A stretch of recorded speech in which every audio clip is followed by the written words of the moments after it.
Alright, so we're back, and it's been a little over a month since the last chapter, but this one's opening up with us seeing, like, dorms, I guess, at the Hero Association. I suppose that this is, like, a new development that they implemented after the whole Big Monster Association / Garo battle, and we're coming to what is said to be Saitama's apartment, at least according to King, and this makes sense because we saw that Saitama lost his apartment complex in the battle that took place at Z City, so now I guess he moved into the Hero Association here with some other heroes. And these other heroes that we see here are Butterfly DX, who we saw in the 100 Eyes Octopus sequence with Flashy Flash in Season 2. Chain and Toad, who was a part of Death Gatling's team to go after Garo as well in Season 2. And this other guy here with the beanie, his name's Forte. And in the manga's continuity, we've only seen him like one time in the bonus chapter called Pork Cutlet Bowl, which I think was in Volume 7. He was a part of the team that McCoy sent to the police station to take on the surprise attack Plum Monster, and Butterfly DX and Chain and Toad were part of that team as well, so there's a nice little continuity tie in there. But they're all A-class heroes, and they live on the same floor as Saitama, and that's pretty interesting. It makes you think, like, why is that? But they're kind of like forcefully introducing themselves to him. This is more going into like the hazing / bullying that exists in like the Hero Association outside of like the S-class. That has been mentioned throughout the series. We saw it most prominently with like the Blizzard group. But instead of Saitama answering the door, it's King.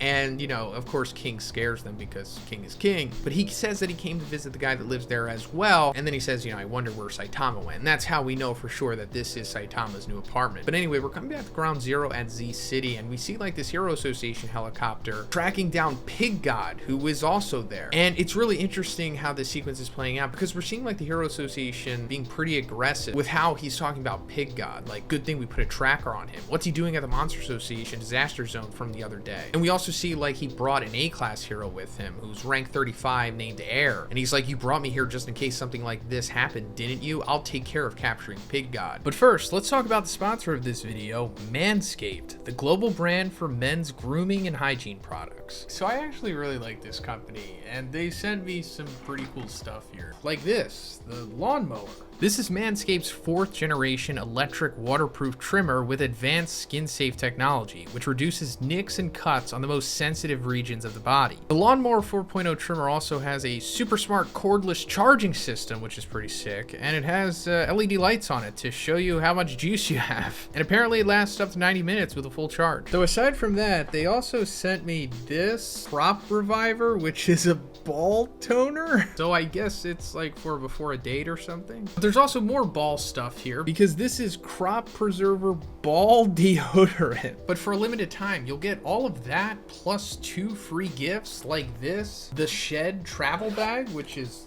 pretty cool, but also these anti-chafing boxer briefs. So guys, go to manscaped.com today and get 20% off plus free international shipping plus 2 free gifts when you use my promo code Zhoniin. All the links will be in the description. And once again, I want to thank Manscaped. Always use the right tools for the job. So they're taking like more ownership of the heroes, more so than what we've seen before. This is more so going to play in what the next big arc of the series is going to be like. We're going to be moving more so away from like the monster stuff, and we're going to be going more into like hero politics. I know that sounds boring, but trust me, it's not. This is kind of just like the beginning of that. But we also see in the rubble here that Black S has survived, because the last time we saw him was in chapter 152, after 54 trillion of his cells had merged together to become Platinum S. Like a 100 cell version of him like broke away as insurance, but it wound up running into Metal Bat. We saw Metal Bat wound up hitting him, and we didn't really see what happened after that. And that's what led to a lot of confusion. Like, is he going to live? Is he going to die? But the implication here, I guess, is that this is like one single Black S cell. Like, this is the last one. Like, after Metal Bat hit the 100 cell version of him, just one was able to survive, and this is it. But we see the A-class hero Air here is like really aggressive towards Pig God, like trying to get him to come back to the med lab. We can assume that this is the med lab that maybe Metal Knight oversees, because we saw at the end of 168 that he was kind of taking in all of the heroes that were on the battlefield to be decontaminated and checked on and whatnot. But he's like looking for a fight. Like, he actively wants to fight Pig God. The level of delusion here is, you know, typical of what we've seen earlier on in the series of these heroes. But he just assumes that he can take Pig God now because he lost to Garo. But we're also finding out here that not only Black S has survived, but also Evil evil natural water. There's like a little puddle version of him here. And this goes back to chapter 157, because after Saitama had Sirius punched evil natural ocean and parted him like Moses did to the Red Sea with a Beyblade, we saw that his eyeballs were still intact afterwards, and we speculated that like, oh, this probably means that he's coming back. And this is precisely why Pig God has returned to the battlefield here, to make sure that not only evil natural water was dead, but he assumed that other monsters had survived as well. But even in this little puddle form, evil natural water is still like a serious threat, because he like one-shots air with one of his water jets right through the throat. And then Pig God just immediately eats him, but wounds up getting shot like from inside. And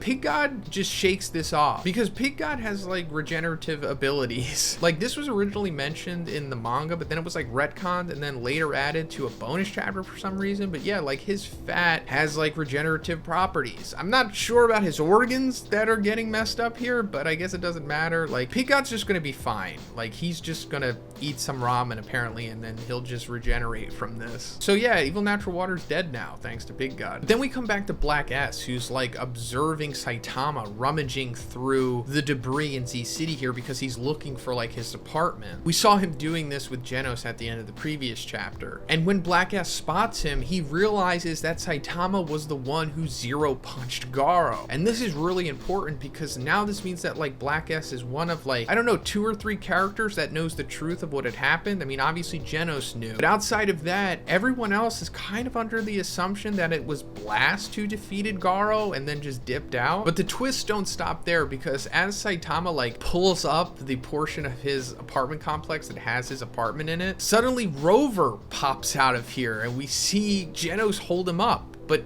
he's obviously much smaller now. And this is interesting because we haven't seen Rover in a very long time. I think maybe the last time we saw him was chapter 125. I could be wrong, but that was after he had fought Bang and Bomb and got like Crossfang Dragon Slayer Fist, and Bang like inadvertently told him to sit and he obeyed him, which implied that he was like almost fully conditioned at that point, because that's kind of like the story of Rover. Like he would get into a fight with somebody, get hit really hard and be told to sit, and then I guess the third time around it just conditioned him fully. Like we saw it with Garo, saw it with Saitama most prominently obviously, and I guess that was the straw that broke the camel's back with Bang and Bomb. But he also may have gotten smaller after every battle, and I guess we could just assume that, you know, going through the Monster Association being pulled out of the ground, everything else that happened on the battlefield, like it just messed him up and he just shrunk down for some reason. I'm not really sure why. It's never explained why he shrinks, but it's convenient to make him cuter and more of a plot device for Saitama to adopt him here, I guess. Now, I don't know if Saitama like recognizes that this is Rover that he had punched before, or this is just, you know, typical oblivious Saitama and he doesn't really care because he sees that like, oh hey, this is just a dog that's not aggressive and he's nice, so he's just adopting him now because he feels like it. But Black S is like observing this, and he realizes that Saitama is maybe the kind that just avoids needless violence, and that he won't kill you as long as you look like some sort of animal. It's, I guess, just not aggressive, which Saitama has always kind of had that disposition, even with what he recognizes as full-blown monsters. And Black S sees this as like an opportunity, because as we've established, he's probably at like one single cell right now, and he says that he's so weak that even a puppy could beat him, so he's super vulnerable. And now that he knows that Saitama is the one above all, he realizes that, oh, the best place to be right now would be taking refuge with someone who cannot be defeated. And that way he can bide his time and